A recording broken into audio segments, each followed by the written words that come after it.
Acer tuh makin tua makin spesial. Apa iya? Mari kita review.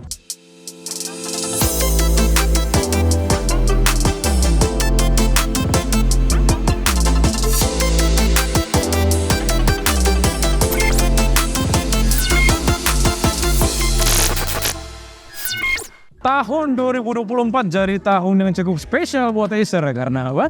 Karena di tahun ini mereka ngerayain ulang tahun mereka yang ke-25 di tanggal 8 Juli 2024. Itu cuma beda 2 tahun dari ulang tahun gue. Semoga Acer notice ya. Ngomong-ngomong soal ulang tahun yang ke-25, mereka juga ngehadirin laptop yang cukup spesial ya. Itu adalah Acer Aspire Lite Anniversary 25 tahun. Ini kenapa spesial? Kenapa kira-kira? Bakal kita bahas di video kali ini. Tapi sebelum kita masuk ke videonya, kita juga pernah bahas laptop Acer lainnya, yaitu adalah Nitro V15 yang bisa kalian tonton di video di atas ini.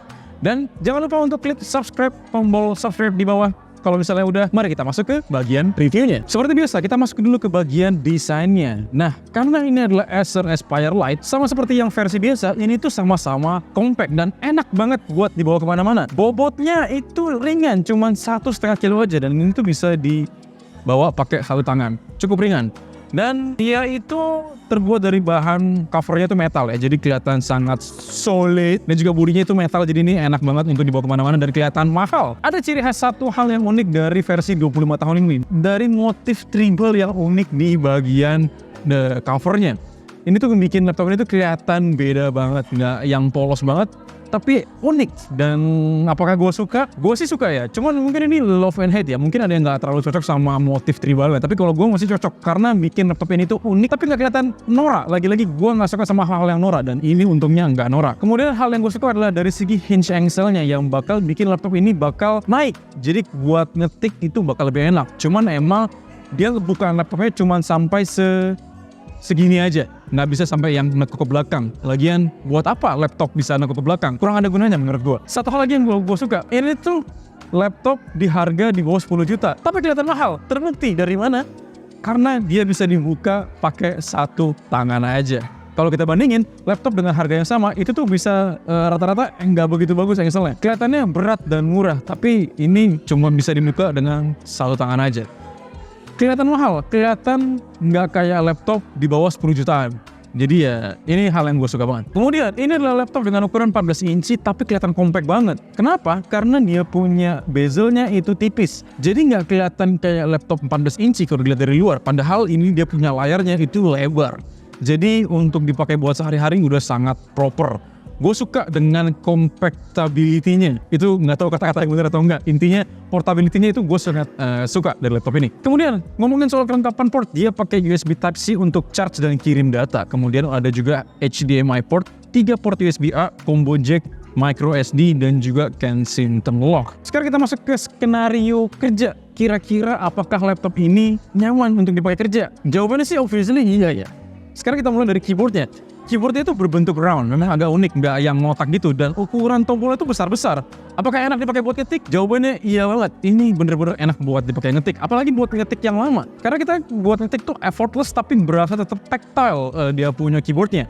Dia punya jarak antara keyboard ketika ditekan itu memang nggak terlalu jauh, tapi ini masih sangat nyaman banget untuk dipakai buat ngetik lama. Cuman memang ya kalau kita bandingin di kelasnya ada yang lebih baik lagi, tapi ini udah sangat enak banget dan gue suka. Dari segi estetika gue suka karena memang dia punya tombolnya tuh bentuknya round, bentuknya tuh bulat ujungnya, dan ini cantik banget. Satu hal yang memang agak negatif yaitu dari segi tombolnya ada yang hilang, yaitu tombol print screen. Jadi kalau misalnya kalian terbiasa menggunakan tombol print screen, mungkin bakal agak adaptasi ya, ini tombol print screen-nya mana, karena emang nggak ada. Cuman tenang aja, kalian tetap bisa pakai shortcut lainnya dengan pencet tombol Windows Shift S. Jadi harusnya itu tidak masalah. Untuk tombol powernya itu memang agak sedikit tricky karena ini tipe laptop yang menempatkan tombol powernya di ujung kanan atas, jadi bakal sering salah pencet kalau misalnya kalian mau pencet tombol delete. Jadi untungnya ketika kalian tekan biasa itu nggak akan mati kecuali kalian tekan lama-lama. Jadi kalau misalnya kalian nggak sengaja kepencet, it's okay. Satu hal yang memang gue kurang begitu doyan dari laptop ini adalah touchpad-nya, yang sayangnya itu keras. Ketika nge-navigasiin pun gue ngerasa kurang nyaman. Ukurannya memang luas, memang lebar, tapi untuk dipakai itu kurang enak. Dan yang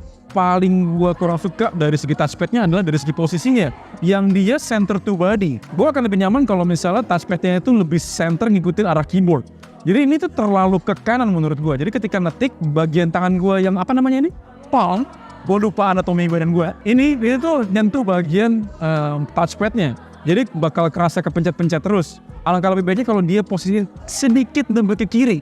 Jadi nggak nyentuh palm rest gue nggak nyentuh touchpad. Seharusnya sih begitu. Cuman ya ini satu hal kecil yang memang butuh penyesuaian ketika kalian beli laptop ini. Sekarang kita masuk ke bagian layar. Untuk layarnya dia pakai layar 14 inci IPS WUXGA 1920x1080 dengan bezel tipis yang gue suka banget. Kelihatannya mewah, mahal, dan compact. Karena bezelnya tipis, jadi sudut pandangnya itu bakal lebih luas. Dan dia juga pakai teknologi Acer ComfyView yang bikin layarnya itu enak dipandang untuk waktu yang cukup lama. Untuk audionya dia tuh menghadap ke atas dengan suaranya itu yang menurut gua balance ya. Untuk kualitas suaranya, untuk di kelasnya ini yang termasuk cukup oke. Kalau buat kalian yang penasaran gimana kualitas suaranya, bisa cek di footage berikut ini.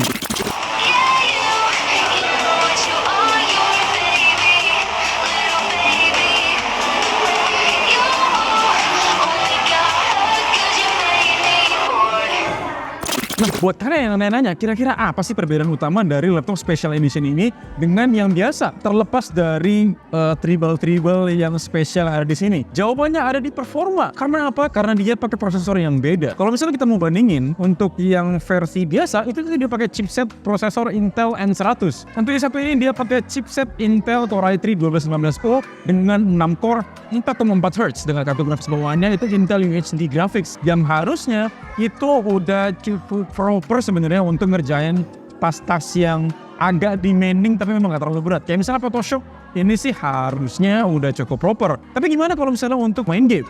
Bisa kalian cek di footage berikut ini.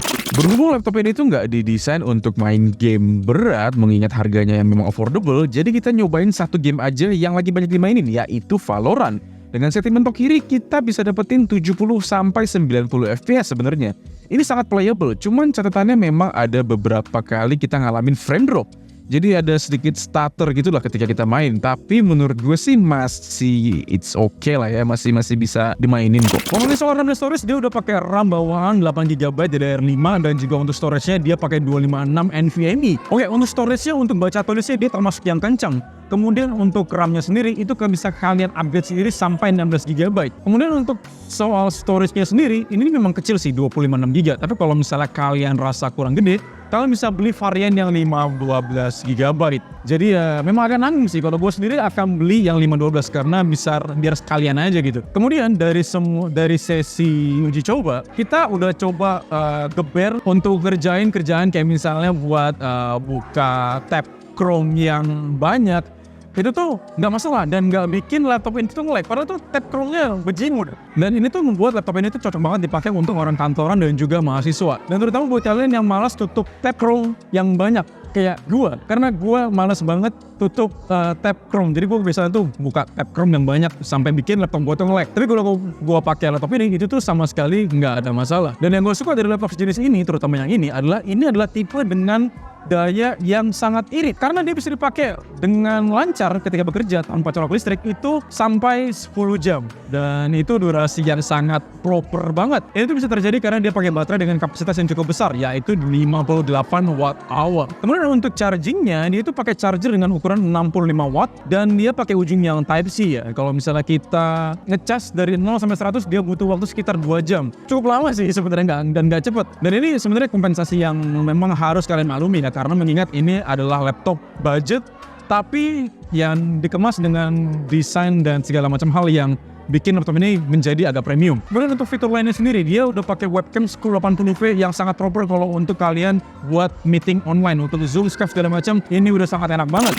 Tes 1, 2, 3, halo, ini adalah tes perekaman webcam dari Aspire Lite Acer Aspire Lite 25 tahun special anniversary, dan ini pakai kamera 1080p. Dan menurut kalian gimana kualitas kameranya? Apakah proper untuk meeting online?